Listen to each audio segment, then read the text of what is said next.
नमस्कार, क्रांति news India से मैं अनामिका झा। आइए देखते हैं आज की कुछ ताजा खबरें। किरण नेगी केस की सुप्रीम कोर्ट में दायर पुनर्याचिका खारिज होने पर पीड़ित गरीब माँ बाप समस्त देश से पूछ रहे अब एक ही सवाल, बताइए हमारी बेटी का दोषी हत्यारा आखिर है कौन? आखिर है कौन? आखिर है कौन? दोषी हत्यारा आखिर है कौन? कौन कौन कौन आखिर है कौन? हमारी बेटी का दोषी हत्यारा है कौन? दोषी हत्यारा कौन? सुप्रीम कोर्ट का फैसला है वो एक मान्य नहीं है। उसमें जो है पूरा देश हताश है। हम तो हैं ही हैं, पर पूरा देश हताश है क्योंकि जो फैसला दिया गया है वो गलत दिया गया। पहले तो यूयू ललित ने 7 नवंबर को 3 दरिंदों को बरी करा है। क्यों करा है? उसके बाद उसमें से एक दरिंदे ने 26 जनवरी रात को एक ऑटो चालक के मर्डर करा है। तो सवाल ये है कि उसका जिम्मेदार कौन है? कि यूयू ललित भी सबसे बड़ा मुलजिम है। उस ऑटो चालक के मृत्यु का जिम्मेदार यूयू ललित है। उसके बाद रिव्यू पिटीशन डाली गई है। 2 मार्च को बोला ओपन बेंच होगी, 3 जजों की बेंच में सुनाई होगी, लेकिन उस पर जो है इग्नोर किया गया है। अब सवाल आता है यूयू ललित पे कहानी का पूरा सुप्रीम कोर्ट का जो भी फैसला का दोषी है मुलजिम जो बरकरार करेंगे ऑटो चालक का मौत का जिम्मेदार यूयू ललित है। थोड़ी सी उम्मीद थी कि हाँ नहीं, ये जो नई बेंच बैठेगी ये थोड़ी संवेदनशील होगी। हालांकि जब ये एक आरोपी ने आते ही एक मर्डर कर दिया, जिसका हमें पहले से ही अंदेशा था कि वो कोई ना कोई ऐसी घटना को अंजाम देंगे, क्योंकि वो जेल में भी बहुत सारी गुंडागर्दी कर रहे थे, ड्रग्स ले रहे थे, मारपीट कर रहे थे, ये उनका एक चलन था। उसी के चलते हमने ये पिटीशन भी डाली कि इन्होंने ऐसे ऐसे इस घटना को अंजाम दिया है। उसके बावजूद भी रिव्यू पिटीशन को उन्होंने खारिज कर दिया। ये बड़ी दुख की बात है कि एक सर्वोच्च न्यायालय जिससे कि हम न्याय की उम्मीद लगाते हैं, लोकतंत्र में हम सिर्फ उसी के ज़रिए हम अपनी बात उठा सकते हैं, न्याय मांग सकते हैं, और उसके बाद ऐसा होता है तो निश्चित है कि हम सब निराश हैं, माता पिता निराश हैं और देश की हर बेटी हताश है, क्योंकि इन्होंने जो खोना था खो दिया। इनकी बेटी तो इनके पास नहीं है, इन्हें सिर्फ न्याय चाहिए। बट वो दरिंदे आज हमारे बीच में हैं और इसी एरिया में हैं जहाँ पर हम बैठे हैं। उनमें से 2 आरोपी, क्योंकि एक तो अभी जेल चला गया, 2 जो हैं वो हमारे बीच में हैं। क्या आपको लगता है हमारे घर की बेटियां सुरक्षित हैं? क्या ये सर्वोच्च न्यायालय को सोचना नहीं चाहिए था? क्या उनके घर में बेटियां और नहीं है? क्या उन्हें नहीं लगता कि एक संवेदनशीलता दिखाते हुए हम सिर्फ रिव्यू ही तो मांग रहे थे? हम तो ये नहीं कह रहे थे कि उन्हें फांसी इमीडिएटली दो, हम तो कह रहे थे एक बार फिर से ट्रायल कीजिए, फिर से हमारे तथ्य सुनिए, आप अपने तथ्य बताइए और फिर से एक बार इस पर फेयर ट्रायल होना चाहिए। पहले भी कहा कि दुर्भाग्यपूर्ण है, और अब तो पहले तो चलिए हमें एक उम्मीद थी कि जो है रिव्यू पिटीशन के जरिए हमें न्याय मिल जाएगा, लेकिन जिस तरह का फैसला चीफ जस्टिस की 3 लोगों की बेंचों ने ये फैसला दिया है, उससे और ज़्यादा जो है घोर जो है एक अविश्वास फैला है।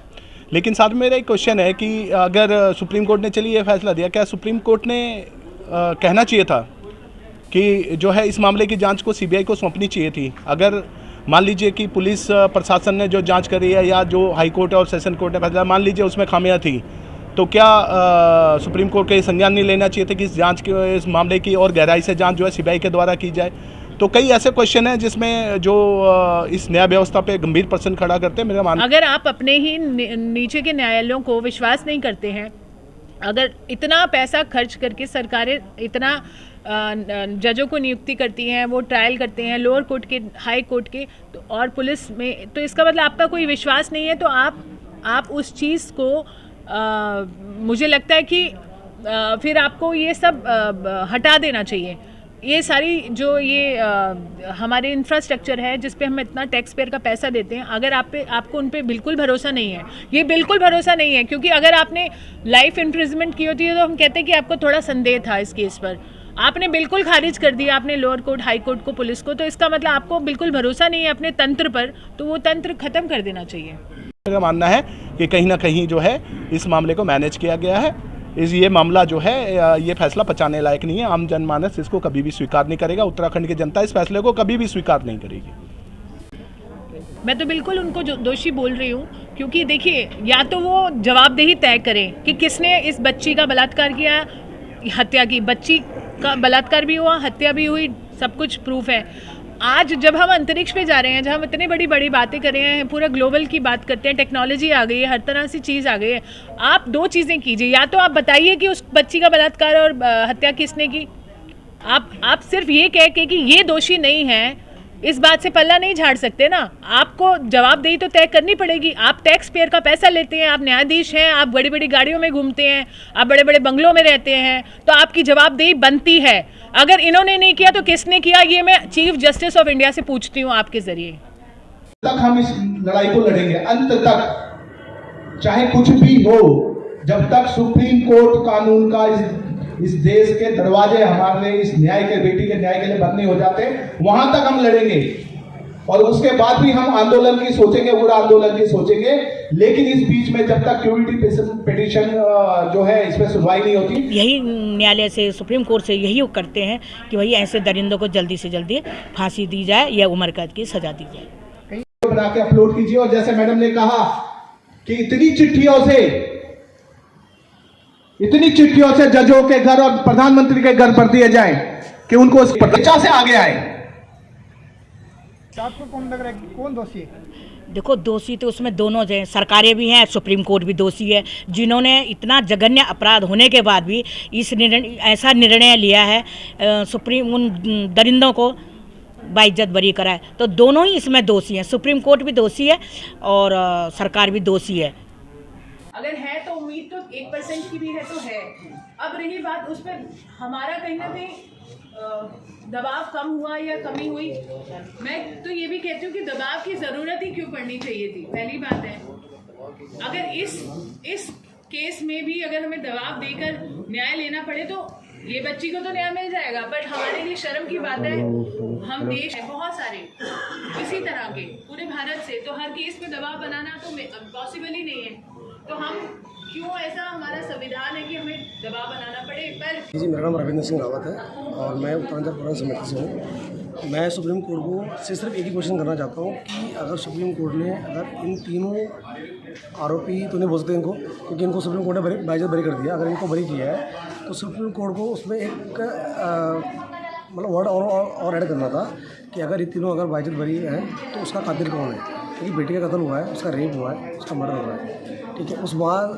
वो माँ ये पूछ रही है, वो बाप ये पूछ रहा है कि मेरी बेटी का कातिल कौन है। तो सुप्रीम कोर्ट से हम सबका ये सवाल है कि इस चीज़ को दोबारा एक बार देखा जाए और उस माँ बाप को जो 12 साल से, पिछले 12 साल से इस फैसले का इंतजार कर रहे हैं, उनको एक संतुष्टिजनक फैसला दिया जाए कि आखिर उसका कातिल कौन है। आज का धरना प्रदर्शन भी हमारा जंतर मंतर भी था, पर जो हमने परमिशन ली थी वो उन्होंने रद्द कर दी थी, इसलिए मजबूरन हमें आज यहाँ रावत वाटिका में धरना मीटिंग करनी पड़ी इमरजेंसी में। हमें कानून यही चाहिए कि भाई हमें इंसाफ चाहिए। यदि जब 2 लोअर कोर्ट और हाई कोर्ट ने फांसी की सज़ा सुना दी थी तो सुप्रीम कोर्ट ने उनको बाइज्जत बरी कर दिया, और बाइज्जत बरी करने के बाद वो जो जघन्य अपराध करने वाले लोग हैं तमाम घूम रहे हैं, और उन्होंने बाहर निकलते ही एक ऑटो चालक की और हत्या कर दी। तो ऐसे अपराधी यदि बाहर घूमेंगे तो इसी तरह के काम करेंगे। सुप्रीम कोर्ट के फैसले से हम लोग बहुत हताश हुए, हमें ये उम्मीद नहीं थी कि सुप्रीम कोर्ट का फैसला इस तरह से आएगा, इसलिए हमने रिव्यू पिटीशन डाली थी, हमारी वो भी खारिज हो चुकी है। कहीं आपको कौन लग रहा है, कौन दोषी है? देखो, दोषी तो उसमें दोनों हैं, सरकारें भी हैं, सुप्रीम कोर्ट भी दोषी है, जिन्होंने इतना जघन्य अपराध होने के बाद भी ऐसा निर्णय लिया है उन दरिंदों को बाइज्जत बरी कराए। तो दोनों ही इसमें दोषी हैं, सुप्रीम कोर्ट भी दोषी है और सरकार भी दोषी है। और अभी भी हम यही न्यायालय से, सुप्रीम कोर्ट से यही करते हैं कि भाई ऐसे दरिंदों को जल्दी से जल्दी फांसी दी जाए या उम्र कैद की सजा दी जाए। क्रांति न्यूज इंडिया के लिए दिल्ली से संवाददाता मारी दास की खास रिपोर्ट।